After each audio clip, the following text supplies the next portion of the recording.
Here's a Subaru turbo that I modified and rebuilt. This originally is an aftermarket turbo by a company called Deadbolt, and this version is the SZ55. Pretty much what you have going here with this turbo is you have a Garrett turbine shaft machined to fit inside of the TD05 series bearing housing, and then also the turbine housing is machined to fit the Garrett turbine. There's goods and bads about this turbo, and I'm going to mention all the bad ones about it. So the good thing about it is you can upgrade the turbo, but what's the point? You can use a lot of different TD05 and TD06 turbine upgraded shafts and compressor wheels for them, so it would make more sense to do it that way. But I'm thinking that this may have been one of the earliest Subaru upgrade or turbo upgrades for the Subaru at the time.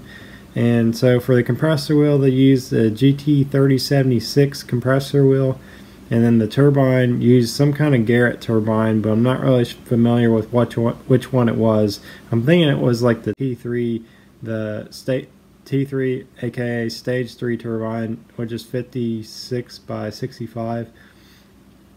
So to fix this turbo, it needed a shaft or a compressor wheel. So when it needs either one of those, you either can get one of those parts or you can completely convert it to something different.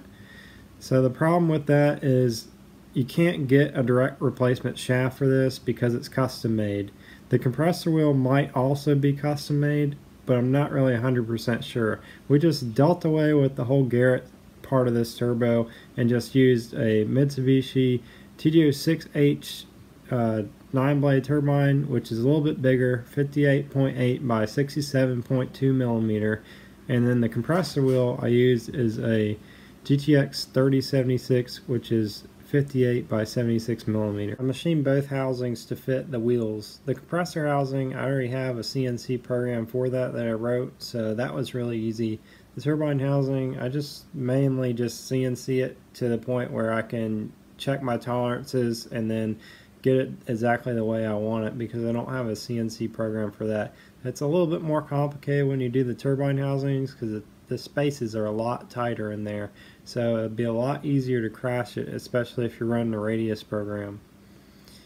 That's all for this video. If you have a Deadbolt turbo, this is the way I would recommend fixing it, because you're not going to be able to get the parts to directly replace those that were in this turbo originally, because it's custom made. This is like old technology.